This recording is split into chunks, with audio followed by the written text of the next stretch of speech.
E aí pessoal, dando continuidade ao nosso processo de mitose. Então aqui a gente já tem o primeiro processo, que vai ser prófase. Eu quero que vocês aprendam bem, não é decorar pessoal, é aprender. Prófase, metáfase, anáfase e telófase, para vocês nunca mais esquecerem esses nomes. Então aqui a gente tem o primeiro momento, que vai ser a prófase. Vocês estão acompanhando o PDF, então vocês já devem ter lido um pouco sobre ele, mas vou mostrar obviamente como acontece.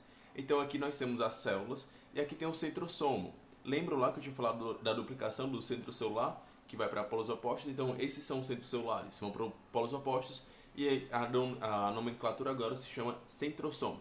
Quando eles vão para polos opostos, eles começam a liberar as fibras do fuso. Essas fibras do fuso são esses cordõezinhos mesmo, são como se fossem cordões, linhas, que vão pregar nesse cromossomo. Então vamos lá novamente. Inicia-se a condensação dos cromossomos. Aqui nós chamamos de cromossomo porque o material genético ele agora fica separado em pares. Antes disso, o material genético, opa, o mouse está mexendo. Antes disso, o material genético ele ficava todo solto dentro da membrana nuclear. Agora vocês podem observar que parece X. Esses X são os cromossomos. Aqui, esse cromossomo ele acontece porque no processo do aumento do metabolismo, a nossa célula, desculpa, ela começa a fazer fitas. Essas fitas proteicas envolvem esse material genético e esse material genético entra em um processo de condensação. Então, na prófase, inicia a condensação desses cromossomos, eles vão ficar bem mais apertados mesmo, ele fica apertado, antes ele estava tudo solto, aí eles vão ficar bem enrolado mesmo, e eles começam a ir para o centro dessa célula. O núcleo dessa célula, aqui ó, essa é a membrana nuclear. Essa membrana nuclear ela vai se fragmentar totalmente. Ela desaparece nesse momento, porém ela ainda fica aqui no citoplasma. Tudo isso aqui é citoplasma, ok? E aí ela vai se fragmenta e fica solta. Migração dos centros celulares dos centrosomos vão para polos opostos. Formação do fuso mitótico acromático, que é essa liberação da fibra do fuso. E o núcleo inicia a se desfazer. Ele entra nesse processo de fragmentação, de quebra dessa membrana nuclear. Então, por que ele tem que ter essa quebra dele? Porque as fibras do fuso irão entrar em contato com esse cromossomo. Se tivesse essa membrana nuclear, ela não conseguiria entrar em contato com esse cromossomo e não conseguiria separar. Os cromossomos eles entram nesse processo de condensação para que não ocorra falha na sua separação. Imagine esse cromossomo como se fosse aquele tubo de linha, aquele não sei o nome, aquele monte de linha que a gente compra de crochê, por exemplo. O DNA é dessa forma, só que ele fica todo solto. Quando ele se transforma em cromossomo, é como se essa linha começasse a ficar toda enrolada para poder separar de forma igualitária. Então fica muito mais fácil. Só para vocês fazer uma analogia para vocês. Imagina essa linha toda solta no chão. A gente consegue pegar todas as pontas? Não consegue, tem uma maior dificuldade. Então por isso que tem que ter essa condensação ao máximo. Eu acho que deu para vocês entenderem aí esse processo de prófase. Qualquer dúvida, obviamente, vocês me perguntem aqui embaixo no grupo no WhatsApp. Deixa eu passar aqui para a segunda fase, que a segunda fase, a primeira é prófase, a segunda vai ser a metáfase. Aqui a gente tem um texto que vocês irão ler aí na casa de vocês, e aqui a gente entra na metáfase. A metáfase, nós temos um ponto chamado placa metafísica ou placa equatorial, que vai ser o centro dessa célula.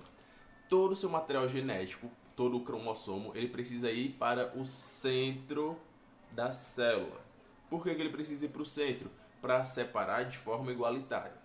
Se ficar um a mais em um lado, pode acontecer o erro nesse processo de divisão. E a gente não quer que isso aconteça. Então fica tudo nessa placa equatorial ou placa metafísica. As fibras do fuso, elas irão entrar em contato com os cromossomos agora e irão se prender a ele. Então os cromossomos alinhados no meio para a divisão ser exata. Fica tudo no meio e nesse processo é onde acontece a máxima condensação do cromossomo para evitar erro. Todos os cromossomos ligados à fibra do fuso. Todas essas fibras têm que estar presas a um desses cromossomos para quando separar de forma igualitária. Então aqui nessa imagem nós temos 46 cromossomos. Essa célula tem quantos? 1, 2, 3. Apenas 3, que é para vocês conseguirem identificar direito, obviamente. Se fosse na nossa célula, seriam vários cromossomos, 46 no total. Então, essas fibras do fuso elas vão se prender para começar a separar, que vai ser no próximo processo da anáfase. Então, no processo de metáfase, tem um alinhamento na placa equatorial, na placa metafísica, fibra do fuso entra em contato com o cromossomo e tem o máximo condensação, ok? Se cair na prova, vocês já sabem. Aqui a gente vai ter uma imagenzinha de como acontece, ó. As fibras do fuso, elas vão entrar nesse cinetocoro. Esse cinetocoro vai ser essa junção dos cromossomos. Esse cromossomo, deixa eu voltar aqui para mostrar para vocês. Esse cromossomo, vou dar um exemplo desse cromossomo aqui vermelho. Um cromossomo desse vai ter duas partículas de DNA. Um cromossomo tem duas partículas de DNA. Quando for separar, um cromossomo vai se transformar em dois cromossomos. E quando for dois cromossomos, vai continuar com duas partículas de DNA. Ok? Então, aqui nós temos 1, 2, 3, 4, 5, 6 cromossomos. 6 cromossomos tem quantas partículas de DNA? 12 partículas de DNA. Cada um cromossomo desse, eles estão unidos. Então, como eles estão unidos, cada um cromossomo vai ter duas partículas de DNA. Quando ele estiver separado lá no processo de anáfase, aí sim, em vez de ser 6 cromossomos, teremos 12 cromossomos e 12 partículas de DNA. Aqui vocês podem observar que essas fibras do fuso, elas entram em contato com esse cinetocoro e se prendem para o próximo processo acontecer de forma correta, de forma perfeita. E o próximo processo vai ser anáfase. A anáfase vem de separação. Ana é separar. Então, a anáfase é um dos processos mais simples que acontece. As fibras do fuso, elas foram presas lá no processo de metáfase, entraram no cinetocoro, nessas cromátides irmãs, e agora vão apenas separar. As fibras do fuso puxam as cromátides para lados opostos. Então, aqui é uma única célula, porém ela vai se dividir. Então, o cromossomo tem que estar em lados opostos. Aqui a gente tem que ficar com 6, como eu tinha falado para vocês. Temos 6 cromossomos, lá naquela imagem anterior, vocês viram. Então tem que ficar 6 em cada lado. E aqui vocês observam que não é mais um par. Antes não era um X, eu acabei de mostrar para vocês que era... Deixa eu botar o mouse aqui. Eu tinha mostrado para vocês que era um X. Aqui não é mais X, aqui ele está simples. Então aqui eu vou ter apenas um cromossomo e um DNA. Aqui é um cromossomo, um DNA. Então aqui, ó, 1, 2, 3, 4, 5, 6 cromossomos. E aqui eu tenho a mesma quantidade, 6 cromossomos. Então eu tenho 6 partículas de DNA aqui, 6 partículas de DNA aqui. Naquela imagem anterior, aqui dá no total 12. Lá na imagem anterior, eu tinha 6 cromossomos e 12 partículas de DNA. Espero estar deixando bem claro aqui para vocês. As fibras do fuso puxam as cromátides para lados opostos, ocorre a separação, as cromátides irmãs rompem os centrômeros. O centrômero vai ser esse ponto do centro desse cromossomo. Então vamos supor, aqui é um cromossomo, aqui é um cromossomo, aqui eu tenho um DNA, aqui eu tenho outro DNA. Essa junção aqui, a gente vai denominar ele de centrômeros. Uma cópia de DNA para cada lado. A telófase, então a gente já viu prófase, tô tentando descer aqui.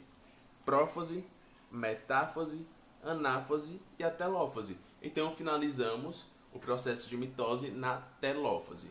E na telófase a gente também tem um processo chamado de citocinese. A última fase é a telófase e na telófase dentro dela vai ter a citocinese, que a citocinese vai ser a separação dessa célula. Na telófase, tudo que tinha sido feito no começo, tudo que tinha sido quebrado, fragmentado, volta. Então aqui, deixa eu tirar aqui o meu rosto belíssimo aqui no meio. Então aqui nós temos uma célula. Vocês podem observar que nela está acontecendo um processo de estrangulação. Aqui, ó, que é a citocinese. Esse processo de estrangulação é para separar. Então, descondensa o DNA necessário para voltar à transcrição dos genes. Então, vocês lembram, obviamente, que eu falei da condensação máxima lá na metáfase. Começa a condensação na prófase, tem a condensação máxima na metáfase. Ele fica totalmente apertado, muito apertado, para evitar erro. Porém, quando ele está dessa forma, ele não consegue fazer a transcrição de forma correta. Obviamente que nesse processo, não é um processo para ter transcrição, é um processo para ter a divisão.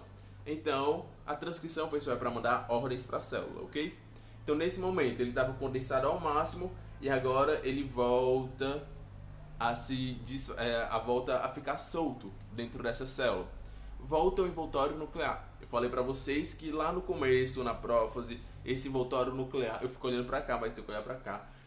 O envoltório nuclear, ele tinha sido fragmentado, então nesse processo agora, ele estava todo solto, todo fragmentado, nesse processo agora ele volta para envolver o material genético. Esse material genético tem que estar envolvido, tem que estar protegido, não pode ficar disperso no citoplasma. Volta o núcleo e a citocinese gerando os cones. Essa citocinese estrangulou, separou e finalizamos o processo de mitose de forma perfeita. E para que serve a mitose, pessoal? Só recapitulando, serve para o crescimento de indivíduos eucariontes multicelulares, como a gente, serve para recuperar células e tecidos, obviamente que o tecido é formado de células, e serve também para regeneração celular. Então, as nossas células, elas têm que passar por esse processo, dependendo da célula de 30 dias, a célula sanguínea 90 dias, todo o nosso corpo passa por esse processo de renovação celular constantemente. As nossas células, elas passam por isso sempre, menos as células neuronais, as células cardíacas, músculo estriado e as células germinativas que vão dar origem ao espermatozoide e ao ovócito, ok? Espero que vocês tenham curtido demais essa aula. Obviamente que vou estar aqui com vocês, eu estou me sentindo muito youtuber e por enquanto, por hoje é só. Aí aqui no lado tem um resumo desse processo, ok? Deixa eu finalizar aqui, como é que eu fecho aqui, Jesus? Jeová. Pronto.